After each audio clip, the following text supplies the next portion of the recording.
had a huge dream to play for the best team in the country. It was tough. Coach wouldn't even let me come as a walk-on. He said you can try out as a freshman after the team is already made. If you don't know much about soccer, there's 11 players on the field, there's 18 that travel.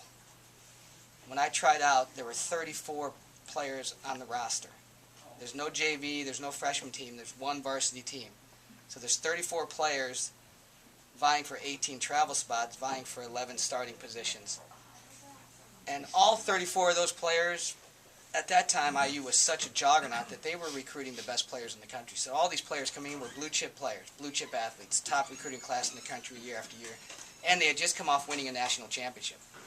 So when I called Coach Yeagley to say, I want to come down and play at Bloomington, he was very kind, but he was very honest. You know what you're up against. And I didn't, because dreams aren't reality. So they're just not. I think if I look back on it and say, if you'd have known how hard it was going to be, would you have done it? The answer might have been no. But luckily, I didn't know how hard it was going to be. So I took my chances and I went to IU. I tried out. I made the team. There were about 18 guys that tried out over a day-and-a-half period. Coach Yeagley saw the last half hour and announced that we're keeping one person, and it's Whitey Kapsalis, and it was like the greatest day of my life. It was unbelievable. That made me the 35th man on a 35-man roster. So the odds were stacked against me. Even though I made it, the chances of ever playing, and he was very clear that you're never going to play here. And I think he was a token Indiana kid. You'll throw you on the roster, you'll weed yourself out, and the rest will be history, because that pattern had been set previously. What he didn't know was that I had a real big dream, and I had a real big desire to wear that uniform. I call it the heart of a lion. Yeah. So my journey was in small steps, and my journey was very patient, and I think that's another critical message here. And I accepted each one of the steps as they came. So to me, the 35th man on the roster can be insurmountable. The way I looked at that was, I made the team, and that's what I said I was going to do. And even on that campus alone, there were probably 200 or 300 kids that were probably really good soccer players that would have loved to be in my situation. Times the whole country who was looking at IU, I felt privileged to be the 35th man on the roster. And I slowly just kind of climbed that chart to the 30th man, to the 24th, over 3 years. And then I broke my foot my third year. And it was a career-threatening injury, and I missed the whole year. So now I've been at IU for 3 years. And the coaches really don't even know what I'm doing there and how good I am. So it was a dynamic that was interesting. My fourth year, the team kind of gets in disarray. And the once proud IU soccer team didn't make the tournament for the first time. And it was due to poor leadership. It really was. And chemistry. And so along this personal journey that I went on, there was this whole team thing that was coinciding with my personal journey. And I never wanted to put one ahead of the other. I never wanted personal goals to get in the way of team goals. I never wanted to hurt somebody so that I could play. I never wanted us to lose so that Coach would put me in. I wanted them to coincide.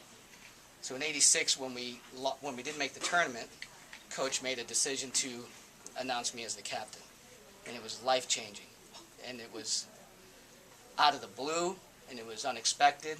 And even at that point, he wasn't sure that I was good enough to play. So it was a real interesting dynamic. Yeah. So can you imagine naming the kid? Now this is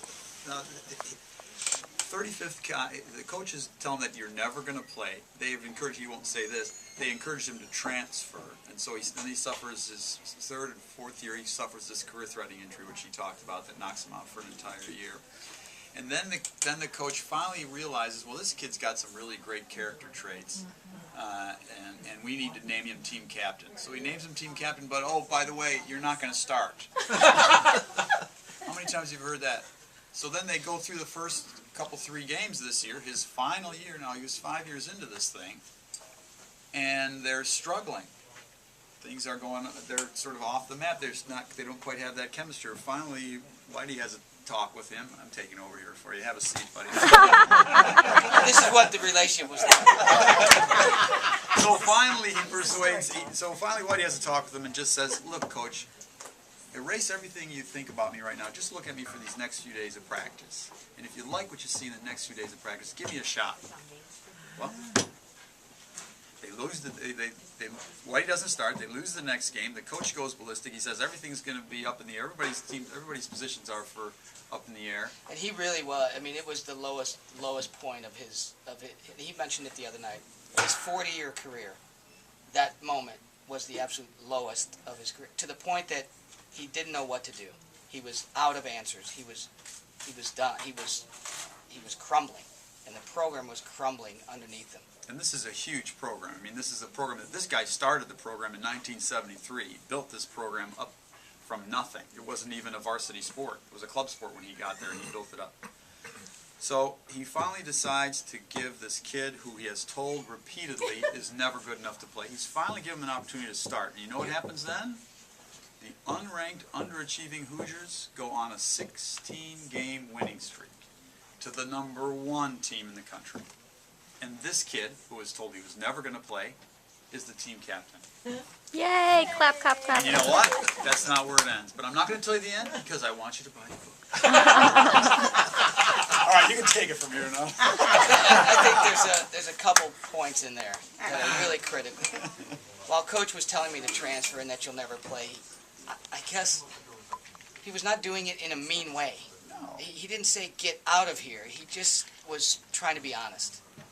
So, because he wasn't mean to me, and maybe those words might have been hurtful, but he wasn't angry and he wasn't emphatic.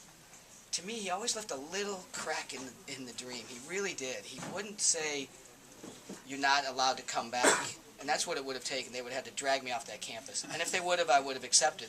But he never went that far. So while he said transfer and you'll never play here, it wasn't mean about it. He was just trying to look out for my best interest. So that's why I wasn't totally discouraged. The second piece is that, you know, and here's the real critical thing I think in life, and if there's one lesson we can all take. You know, we went on that 16-game winning streak, and I can tell you that it wasn't because I scored 37 goals and had 73 assists, and my talent really hadn't changed. I got better over the years playing at that level, even in practice. Playing in practice every day was probably better than any program I could have gone in the country and played, so that was a given. But I really brought an intangible piece. I brought a positive attitude. I brought a really hard work ethic. I brought a self-belief. And I brought this team concept that said, you can do it, and you can do it, and you can do it, and great job, and let's have some fun. And the bus rides were great, and we had music in the locker room, and we just turned it into a really, really fun, positive attitude. And that's what I feel like I contributed in the 16-game winning streak. And to end up being #1 in the country and the captain, on scholarship, by the way. Teddy left that part out. The summer before my senior year, Coach called and gave me money For the first time.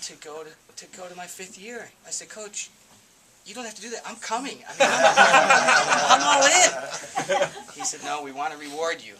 And I think he was rewarding me for my character, for my heart, for my desire, for my attitude.